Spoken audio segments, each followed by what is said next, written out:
আসসালামু আলাইকুম সবাইকে। আশা করি সকলেই ভালো আছেন। এর পূর্ববর্তী দুইটা ভিডিওর মাধ্যমে আমরা বাংলাদেশের প্রথম শ্রেণীর চাকরি এবং দ্বিতীয় শ্রেণীর সরকারি চাকরির তালিকা আপনাদের সামনে তুলে ধরেছিলাম। আপনারা চাইলে পূর্ববর্তী ভিডিওগুলো প্রথম শ্রেণীর চাকরি এবং দ্বিতীয় শ্রেণীর চাকরির ভিডিওগুলো দেখে নিতে পারেন। আজকের ভিডিওর মাধ্যমে আমরা তৃতীয় শ্রেণীর চাকরির, অর্থাৎ আমরা জানি তৃতীয় শ্রেণীর চাকরিগুলো 11 থেকে 16তম গ্রেড হয়ে থাকে, কিন্তু আজকের ভিডিওর মাধ্যমে আমরা শুধু 11 থেকে 14তম গ্রেডের তৃতীয় শ্রেণীর চাকরির তালিকাগুলো আপনাদের সামনে তুলে ধরবো। আমাদের চ্যানেলে নতুন থাকলে অবশ্যই সাবস্ক্রাইব করবেন।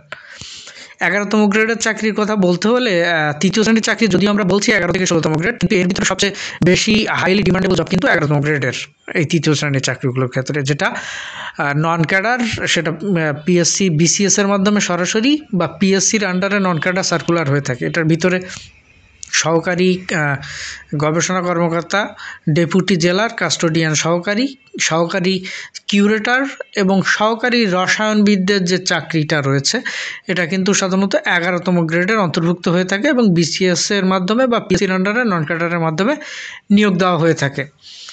11তম গ্রেডের আরও ডিমান্ডেবল কিছু জব রয়েছে যেটা সরাসরি নিয়োগ দিয়ে থাকে এই প্রতিষ্ঠানগুলো, সেটা হচ্ছে সহকারী যুব উন্নয়ন কর্মকর্তা, একটা সার্কুলার আপনারা দেখেছিলেন, অনেক বড় একটা জব। এর পাশাপাশি বিভিন্ন মন্ত্রণালয়, আমরা কিন্তু সিজিএ এর কথা বলছি না, কন্ট্রোলার জেনারেল অফ অ্যাকাউন্টসের অডিটরের কথা বলছি না, কিছু বিভিন্ন মন্ত্রণালয় বা সচিবালয়ের অডিটর, এটা 11তম গ্রেডে নিয়োগ হয়ে থাকে। সেখানে গুদাম রক্ষকও থাকে, মন্ত্রণালয়ের হিসাব রক্ষক, রেডিও টেকনিশিয়ান, ক্যাটালগার থাকে। বিমান বাংলাদেশ এয়ারলাইন্স, যদিও এটা স্বায়ত্তশাসিত প্রতিষ্ঠান, তারপরেও কিন্তু এটা গভর্নমেন্টের অন্তর্ভুক্ত এবং এটার কিছু কিছু পদ 11 গ্রেডের অন্তর্ভুক্ত, যেমন ground service assistant, commercial assistant, admin assistant, এ ধরনের পদগুলো। হসপিটাল বা মেডিকেল যে সেক্টর রয়েছে বাংলাদেশের সরকারি বিভিন্ন জেলা পর্যায়ে বা বাংলাদেশের জাতীয় পর্যায়ের বিভিন্ন, সেখানে মেডিকেল টেকনোলজিস্ট যেটা থাকে, অর্থাৎ এক্সরে বা রক্ত পরীক্ষা যারা করে থাকে, এই ধরনের সহজ ভাষা আপনারা বোঝেন, এই মেডিকেল টেকনোলজিস্ট 11তম গ্রেডের অন্তর্ভুক্ত। হেলথ এডুকেটর, বাংলাদেশ পুলিশের অ্যাসিস্ট্যান্ট সাব ইন্সপেক্টর, এটাও কিন্তু 11তম গ্রেডের অন্তর্ভুক্ত। এছাড়া আপনারা জানেন যে ভূমি বা প্রতিরক্ষা মন্ত্রণালয়ে প্রায় একটা সার্কুলার আপনাদের সামনে আসে, সেখানে জুনিয়র শিক্ষক পদটি কিন্তু 11 গ্রেডের অন্তর্ভুক্ত। এবার আমরা কথা বলবো 12 এবং 13 গ্রেডের চাকরিগুলো নিয়ে একসাথে। আমরা 12 এবং 13 গ্রেডের চাকরিগুলো একসাথে রেখেছি কারণ বিভিন্ন মন্ত্রণালয় সচিবালয় কিন্তু এটার একটা ডিফারেন্স হয়, অর্থাৎ দেখা যাচ্ছে একটা মন্ত্রণালয়ে এই পদটা হচ্ছে 12তম গ্রেডে, আবার অন্য একটা মন্ত্রণালয় হচ্ছে 13তম গ্রেডে। সো আমরা একই সাথে রেখে এই চাকরিগুলো আপনাদের সামনে তুলে ধরার চেষ্টা করেছি। যেমন কম্পিউটার অপারেটরের পদ, ষাটলিপি, তারপর হচ্ছে আপনার ফার্মাসিস্ট যেটা নিয়োগ দেওয়া হয়ে থাকে গভর্নমেন্ট, ক্যাটালগার রয়েছে বিভিন্ন লাইব্রেরি বা বিভিন্ন প্রতিষ্ঠানের, নকশাবিদ, পরিসংখ্যান সহকারী, পোস্ট অফিস সহকারী যে ড্রাফটসম্যান থাকে, সহকারী ড্রাফটসম্যান বা ড্রাফটসম্যান। খাদ্য মন্ত্রণালয়ের আপনারা জানেন যে একটা বড় ধরনের সার্কুলার হয়েছিল, সেখানে একটা পদ ছিল কিন্তু উপখাদ্য পরিদর্শক 13তম গ্রেডের, তো এটা মাথায় রাখবেন। রেইলের TXR যে পদটা রয়েছে এটা কিন্তু 12 থেকে 13 গ্রেডের অন্তর্ভুক্ত। এর পাশাপাশি ভান্ডার রক্ষক, এটা কিন্তু 12-13 গ্রেডের অন্তর্ভুক্ত হয়ে থাকে। সহকারী হিসাব রক্ষক পদটা 12-13 গ্রেডের অন্তর্ভুক্ত যে কোনো একটা হয়ে থাকে, 13 গ্রেডের হয়ে থাকে সচরাচর। লেজিসলেটিভ অফিসার রয়েছে বিভিন্ন আইন ভিত্তিক যে প্রতিষ্ঠানগুলো এগুলোর।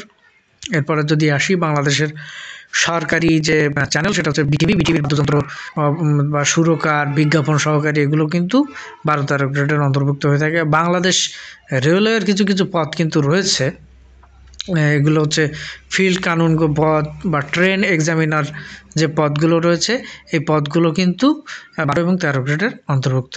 এর পাশাপাশি যেটা বলতে হয়, স্টেনোগ্রাফার পদটি 12-13 গ্রেডের অন্তর্ভুক্ত। এর পাশাপাশি কমন একটা পদ যেটা আপনারা জানেন, বাংলাদেশের যে প্রাথমিক বিদ্যালয়গুলো রয়েছে, এটা প্রাথমিক সহকারী শিক্ষক, এটি 13তম গ্রেডের অন্তর্ভুক্ত। এর পাশাপাশি ফায়ার স্টেশনের যে fire station officer, staff officer বলতে বিভিন্ন ধরনের কিন্তু প্রতিষ্ঠান রয়েছে, যেমন হচ্ছে আপনার ওয়েজ আর্নার্সের যে প্রতিষ্ঠানটি, এই প্রতিষ্ঠানের স্টাফ অফিসার বা থানা পরিসংখ্যানবিদ কিন্তু 12-13 গ্রেডের অন্তর্ভুক্ত। এবার 14তম গ্রেডের ভিতরে যদি আসি, তাহলে আমাদের সামনে প্রথম যেটা আসে আপনার প্রায় দেখেন সিজিএ, অর্থাৎ কন্ট্রোলার জেনারেল অফ অ্যাকাউন্টসের অডিটর পদটা 14 গ্রেডের অন্তর্ভুক্ত। এর পাশাপাশি উচ্চমান সহকারী, কম্পোজিটর, ফটোগ্রাফার, প্রুফ রিডার, তারপর হচ্ছে নিরাপত্তা পরিদর্শক, কম্পাউন্ডার, এই পদগুলো হচ্ছে 14 গ্রেডের অন্তর্ভুক্ত হয়ে থাকে। সচরাচর এই পদটা আপনারা প্রায় পান, উচ্চমান সহকারীর যে পদটা। তারপর হচ্ছে বিভিন্ন প্রতিষ্ঠানের ক্ষেত্রে যে ফটোগ্রাফার, প্রুফ রিডার এগুলো কিন্তু থেকে থাকে, বিশেষ করে এনসিটিভি বা এই ধরনের যে প্রতিষ্ঠানগুলো থাকে। এবার আসেন অনেক চাহিদা সম্পন্ন একটা জব, সেটা হচ্ছে এনএসআই বা জাতীয় নিরাপত্তা গোয়েন্দার সংস্থার যে জুনিয়র ফিল্ড অফিসারের চাকরিটা কিন্তু 14তম গ্রেডের অন্তর্ভুক্ত। আর সমাজসেবা অধিদপ্তরের কিছু কিছু জব রয়েছে যেটা 14তম গ্রেডের অন্তর্ভুক্ত। যেমন সমাজসেবা অধিদপ্তরের কিছু শিক্ষক নিয়োগ দেওয়া হয় সমাজসেবা অধিদপ্তরের বিভিন্ন প্রতিষ্ঠানে, বা ফিল্ড অফিসার এগুলো রয়েছে এগুলো। আর বাংলাদেশ রেলওয়ের সার্ভেয়ার, সহকারী স্টেশন মাস্টার এগুলো 14তম গ্রেডের নিয়োগ দেওয়া হয়ে থাকে। আমাদের চ্যানেলটিতে এই প্রায় সকল পদ নিয়ে বিস্তারিত রয়েছে, আপনারা চাইলে দেখে নিতে পারেন, সার্চ করতে পারেন, সাবস্ক্রাইব করবেন, শেয়ার করবেন আমাদের ভিডিওগুলো।